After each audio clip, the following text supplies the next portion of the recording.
अऊज़ु बिल्लाहि मिनश्शैतानिर रजीम। अस्सलाम वालेकुम स्टूडेंट्स, आज हम एडवांस काउंटिंग चैप्टर नंबर 3 जो कि हम सुहेल अफजल साहब की बुक्स में से कर रहे हैं, इसका चैप्टर नंबर 3 डिबेंचर्स, ये हम आज क्वेश्चन करेंगे। तो आज क्वेश्चन नंबर 3 हम रीड करते हैं। सबसे पहले कह रहे हैं जी, X company limited purchase business of Naeem brothers for purchase consideration of 7,70,000.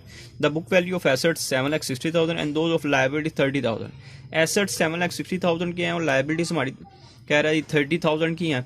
अगर इनका डिफरेंस लें 7,60,000 में से 30,000 माइनस किए जाएँ तो वो अमाउंट आती है हमारे पास 7,30,000। यानी कि बिजनेस की जो वैल्यू है वो 7,30,000 है, लेकिन जो मिस्टर नईम ब्रदर्स रिक्वायर्ड कर रहे हैं वो 7,70,000 रिक्वायर्ड कर रहे हैं।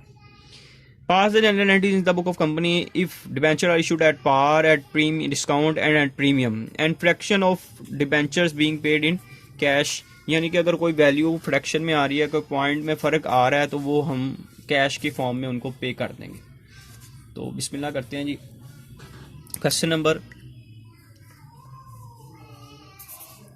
क्वेश्चन नंबर ये 3 हम कर रहे हैं और चैप्टर नंबर भी हमारे पास 3 ही है। तो इसमें सबसे पहले हम बिजनेस को एक्वायर करने की, परचेज करने की एंट्री करेंगे जो हमारे पास होगी कि हमारे पास एसेट्स आ रहे हैं तो हम एंट्री करते हैं sundry assets count. Sundry assets debit हो जाएंगे और जो हमारी लायबिलिटीज़ हैं वो क्रेडिट हो जाएंगे। एसेट्स जो हैं वो हमारे पास बिजनेस में हैं जी 7,60,000 के और लायबिलिटीज़ हमारी यहाँ पे शो हैं जी 30,000 की।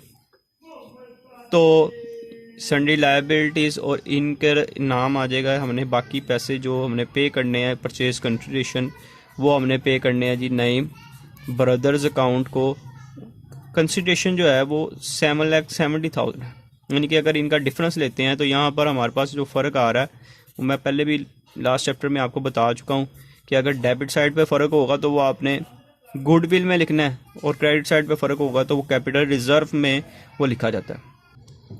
अगर डेबिट साइड पे डिफरेंस होगा तो गुडविल और क्रेडिट साइड पे डिफरेंस आता है तो वो हम कैपिटल रिजर्व में उसको लिखते हैं। अब ये परचेज कंसिडरेशन की हमने एंट्री कर लिया। अब हमने नईम ब्रदर्स को डिबेंचर इशू करने हैं। फर्स्ट केस में हम उनको डिबेंचर इशू करेंगे एट पार पे, तो डिबेंचर इशू करने की एंट्री हो जाएगी। नईम ब्रदर हमारे पास लायबिलिटी है, इनको जब डिबेंचर इशू कर देंगे तो इनको हम कर देंगे जी डेबिट।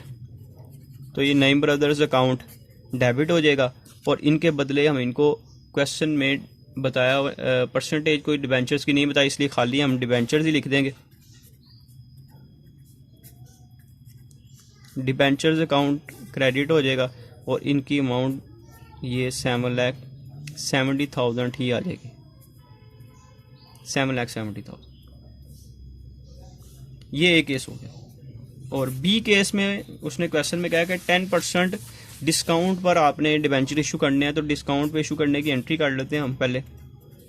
तो एंट्री हो जाएगी जी हमारे पास नईम ब्रदर्स अकाउंट डेबिट, इसके साथ discount on debenture account debit हो जाएगा और क्रेडिट करेंगे हम डिबेंचर्स को। अब यहाँ पे एक छोटी सी वर्किंग होगी। वो वर्किंग क्या है कि हमने देखना है कि 7,70,000 के कितने डिबेंचर हमने इशू करने हैं। 7,70,000 के नंबर ऑफ डिबेंचर्स कितने बनते हैं। तो सबसे पहले देखें कि 10% डिस्काउंट है। डिस्काउंट जो है वो 10% है।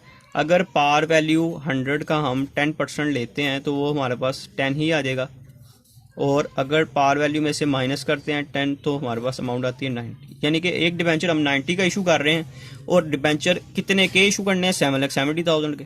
तो कितने डिबेंचर बनेंगे उसके लिए हम इसको इशूइंग प्राइस के साथ डिवाइड कर देंगे। ये फार्मूला याद रखें कि जो अमाउंट पे करनी है उसको डिवाइड करना है अपने इशूइंग प्राइस पे। जिस प्राइस पे आपने डिबेंचर को इशू कर रहे हैं उसके साथ इसको डिवाइड करेंगे तो हमारे पास नंबर ऑफ डिबेंचर आ जाते हैं 8,555.5। तो इसको पॉइंट में नहीं लिखेंगे हम, इसको आप 555 जस्ट हम लिख लेंगे, क्योंकि पॉइंट में शेयर तो नहीं हो सकता, तो इनको राउंड ऑफ कर लेंगे। आप चाहें तो यहाँ पे 6 भी कर सकते हैं, अगर 5 भी कर देंगे तो उससे भी कोई क्वेश्चन पे इतना फ़र्क नहीं पड़ेगा। तो 8555 को डिबेंचर की पार वैल्यू पे लिखेंगे जो कि 100 है, तो यहाँ पे आ जाएगा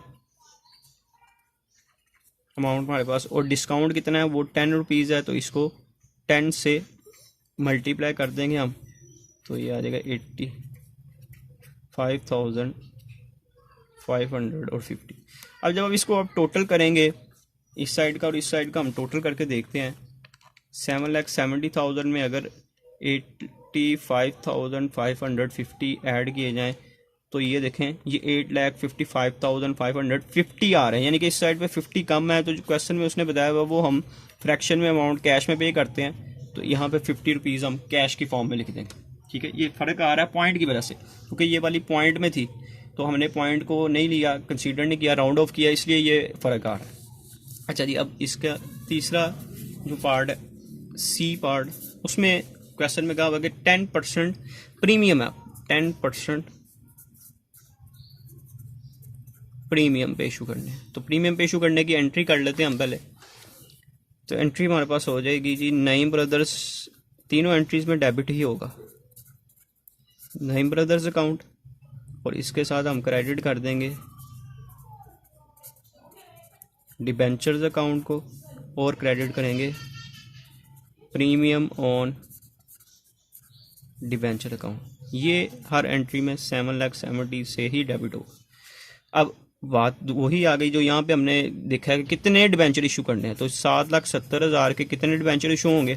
10% 10 रुपीज़ प्रीमियम है, अगर पार वैल्यू में हम 10 रुपीज़ को ऐड करते हैं तो एक डिबेंचर इशू करेंगे 110 का, तो इसको डिवाइड करेंगे 110 पे, तो ये आ जाएगा 7,000, यानी कि हम कितने डिबेंचर इशू करेंगे 7,000, इनको पार पे रिकॉर्ड करेंगे, तो ये हमारे पास आ जाता है जी 7 लाख, और प्रीमियम की अमाउंट 7,000 मल्टीप्लाई बाय 10, तो ये आ जाएगा 70,000। ये क्वेश्चन हमारा कंप्लीट हो गया। उम्मीद है कि आपको समझ लग गई होगी। अगर कोई इसमें प्रॉब्लम होती है तो मुझे कमेंट सेक्शन में आप बताएं, मैं आपको उसका जवाब दूंगा। पहले डिबेंचर बिजनेस स्क्वायर करने की एंट्री है, उसके बाद पार पे इशू किया, उसके बाद हमने डिस्काउंट पर डिबेंचर इशू किया, और लास्ट पर हमने प्रीमियम पर डिबेंचर इशू किया। तो अगर आपको ये वीडियो पसंद आई है तो इसको लाइक करें, और अपने फ्रेंड्स के साथ हमारे चैनल को भी शेयर करें, और हमारी इस वीडियो को भी शेयर करें। तो इंशाल्लाह नेक्स्ट वीडियो में अब आपसे मुलाकात होगी जी। अल्लाह हाफिज़।